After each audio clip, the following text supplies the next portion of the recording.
In this video, time-lapse, process video, whatever you want to call it, um, I am drawing the one of my favorite characters, Spider-Man 2099, Miguel O'Hara, from the original comic that came out in November of 1992. As you can see, my original copy that I bought way back then is very time worn and well loved. You can see all the spine creases and the frayed corners and edges just from years of flipping through and reading and just loving this book. It was, I remember just being just enthralled by the the covers, especially just the redesign of the traditional Spider-Man look to a futuristic or futuristic version of said costume slash character. Um, but it was I this has been one of my favorite Spider-Man characters ever since. I love the overhaul of the Spider-Man logo on his costume from the traditional Peter Parker Spider-Man look. It was so different and so unique at the time. It just, as a young comic book reader, just really hit me over the head, and the way Rick Leonardi drew him with just kind of this almost loose painterly type of marks and in the detail. Just, it was such a different look for a Spider-Man book. But the that's so when I was looking for trying to think of a character to draw for just a comic illustration, this character jumped right to the forefront because I've been wanting to draw him for a while. And one of the reasons is when I think of this book, beyond the cover pose, I immediately think of the immediate double page spread that just jumps out at the reader right away to kick off the series in issue 1 of just what you can expect from this book, this character, from the artist, the writer, just the in-your-face dynamic action of the book. And this double page spread here, when I think of the character, is just burned into my memory. I have this pose, this image, like seared into my memory. I always think of this when I think of this character. And initially, this is the type of drawing and pose that I wanted to do for the character, just to honor the spirit of the original character and how he moved and operated in this world. Just very fluid and dynamic, just almost hyper action, it seemed, compared to the traditional Spider-Man books. Yeah. So with that, when I am starting a new full-size 11 by 17 comic book illustration,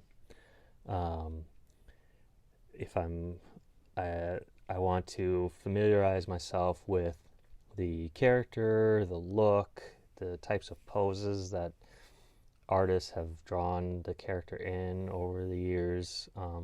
But specifically with this character, the main detail to really get accurate are his mask and the spider skull symbol on his chest torso area. Those are really only tricky parts of the costume. Otherwise, it's a very simple costume compared to the traditional Spider-Man costumes.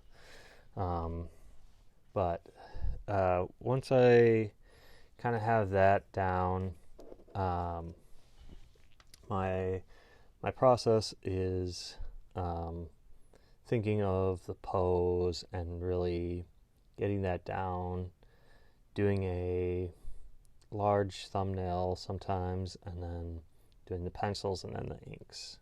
So to start out with, when I was thinking of the drawing that I wanted to do for this character, a pose didn't immediately jump into my mind for this drawing. And as many artists know, like, sometimes you just don't have that solution, I guess, immediately present itself. And so sometimes it takes some work to find the drawing you are going to do.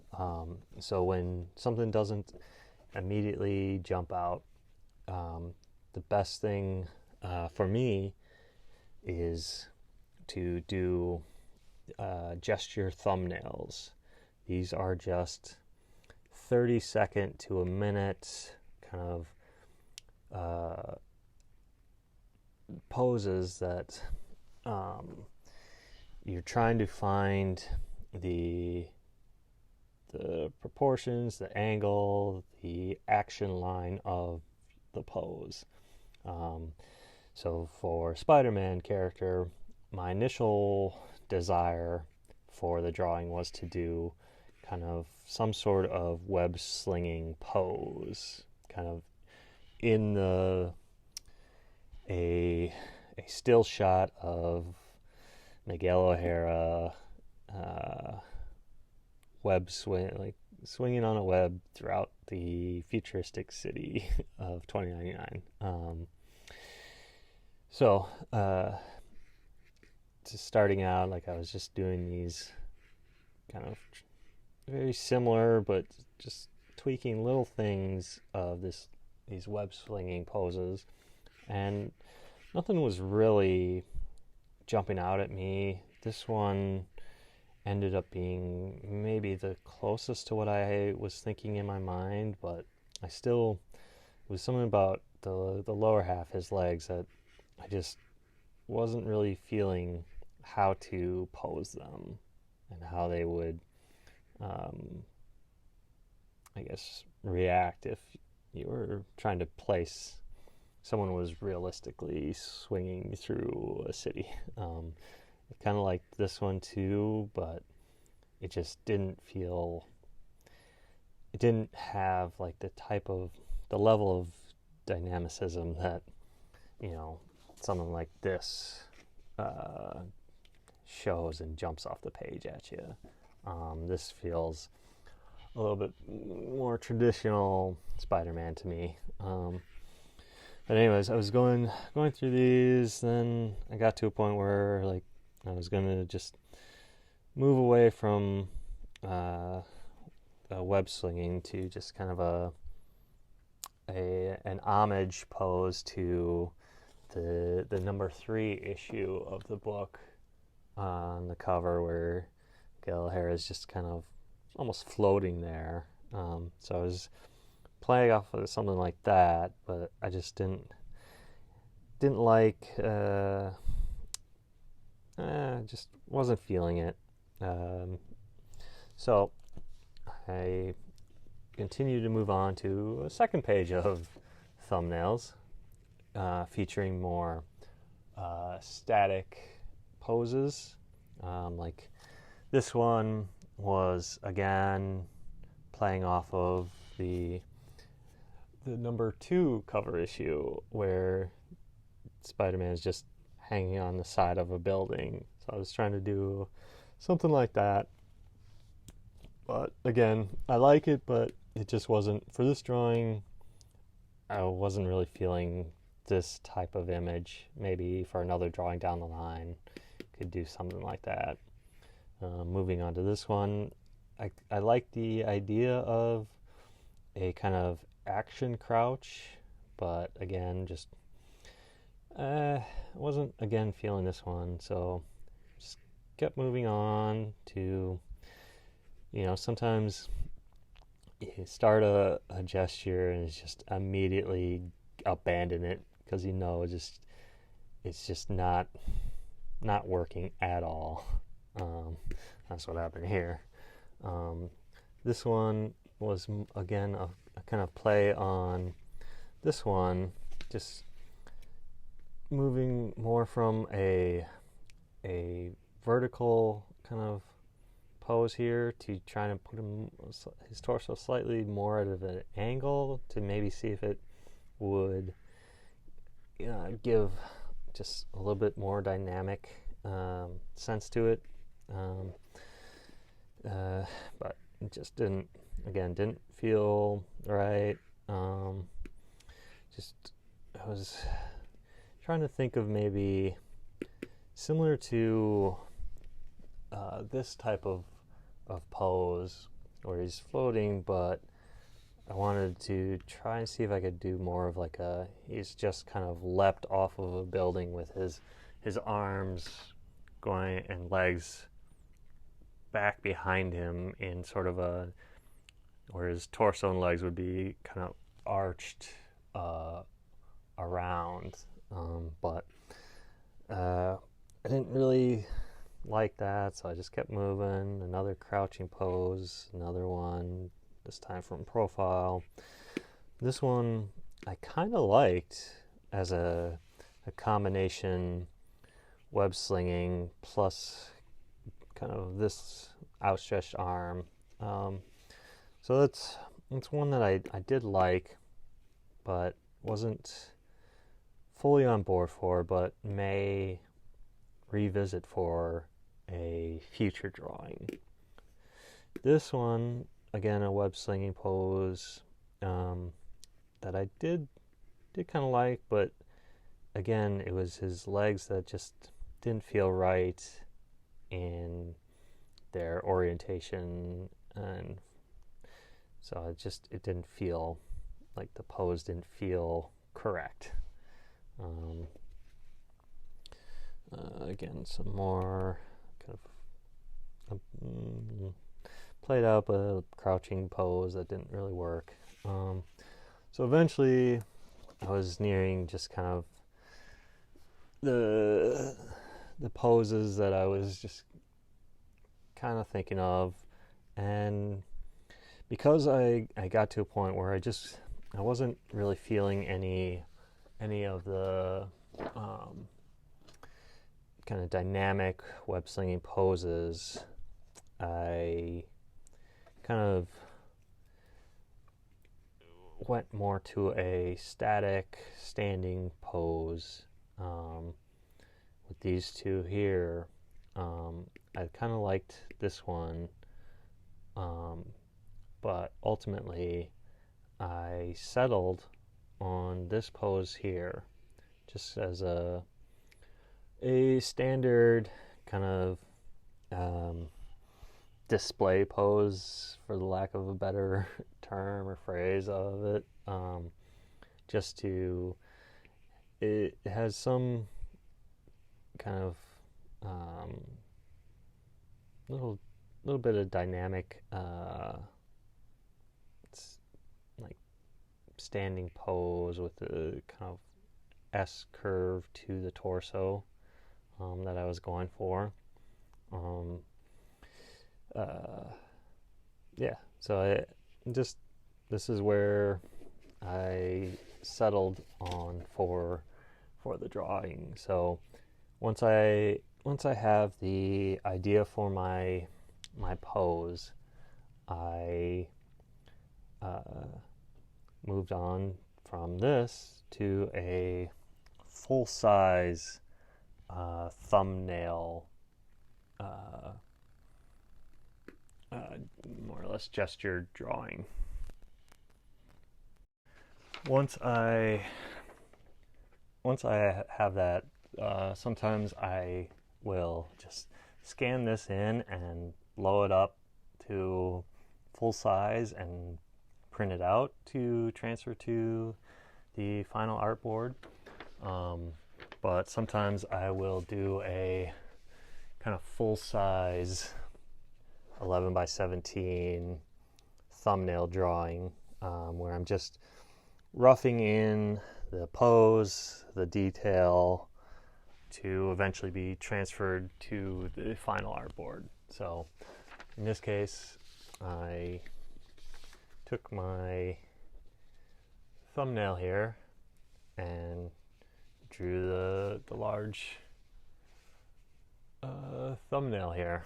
And as you can see, between the two poses here, when drawing this, I decided to change up his left arm here, to just so that, because I didn't want, I'd made the decision that I didn't want to mirror both of his hands on each side of his body. So to just create a slightly more asymmetrical look to the drawing, I just change this to his arm hanging down. Also, it gives you a look at the costume detail that is on his the top of his palm and forearm here, that you wouldn't get if both his hands are and arms are in this pose here. So as you can see with the drawing here, that I was really beyond the pose itself, drawing in the anatomy and everything. I was also figuring out the logo detail on his torso here. But once I have this roughed in, I will take this to the light table to transfer to regular artboard. But one thing that over the years that I have done with my thumbnail drawings is switching from doing them with pencil to doing them with a regular Bic ballpoint pen, just because I tend my gesture drawing just seems to move around a little bit more fluidly with a pen versus a pencil, just because of how it reacts against the tooth of the paper. It's a bit more smooth than a pencil. And also, I've found working with a pen on this stage of the drawing is that because your marks are permanent, that I will settle on and find my lines a lot quicker than I will with a pencil, just because I know I can't erase the pen marks versus a pencil, so I won't necessarily overwork the drawings itself.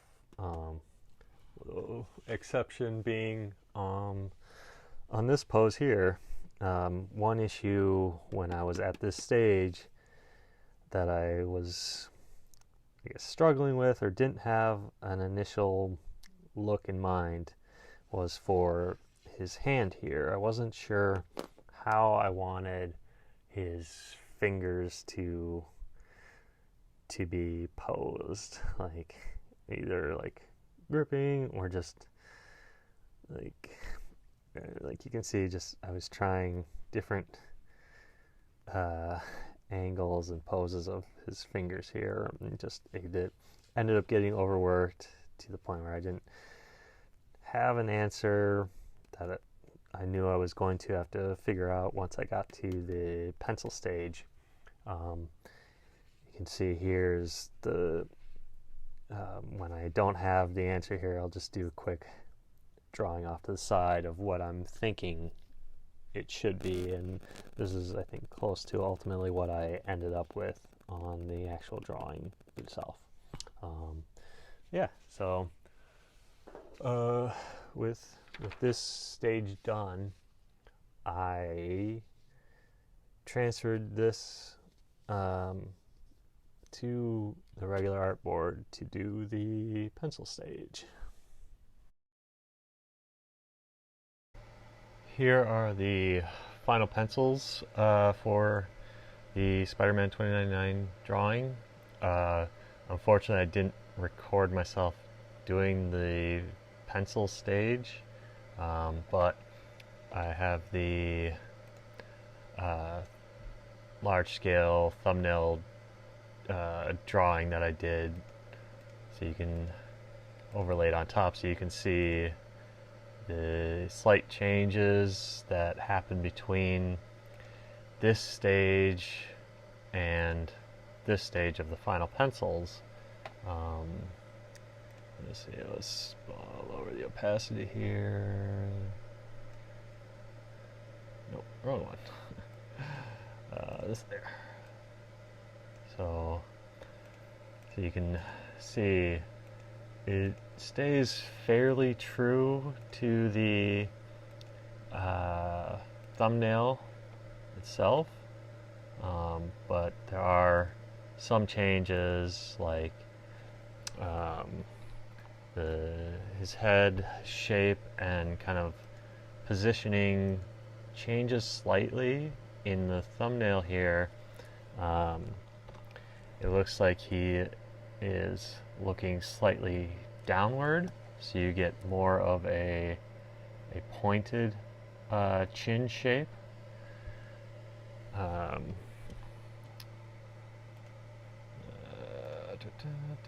Versus here on the final pencils, he's looking a little bit more eye level, so his jawline doesn't come to as sharp of a point down here. Another change is his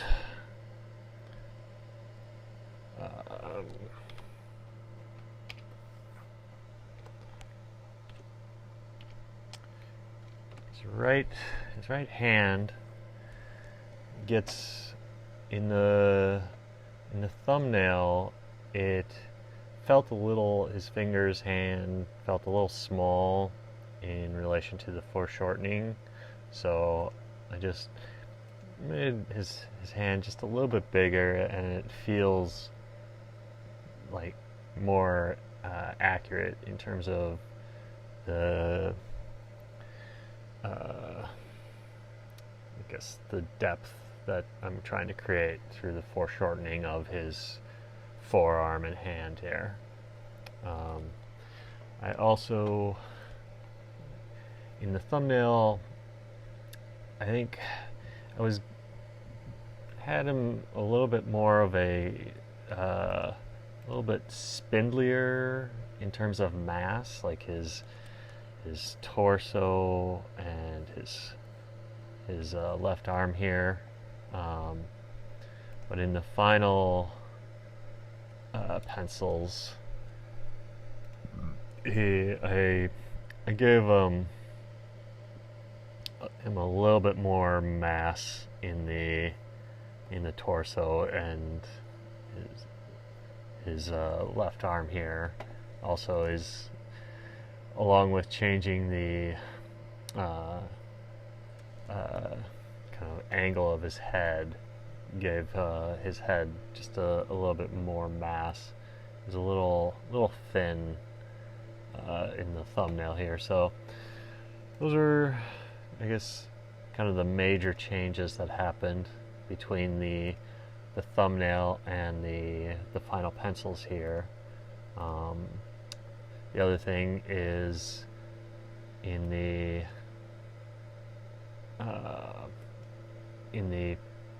thumbnail, I didn't have the 2099 kind of header. At least it wasn't originally intended. But when I was doing the final pencils, that area up top just felt empty, so I thought it'd just be a nice graphic element to add to the drawing itself.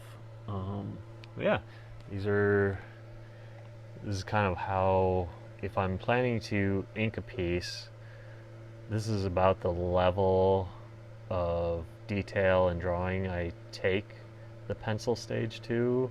As you can see, there's a lot of little X's here in the drawing. That just designates that those are going to be solid black fill areas.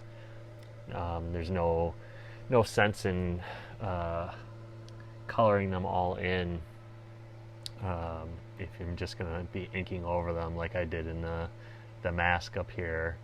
The reason I did it up here is I wanted to see how it was looking against the kind of negative shape of his mask detail.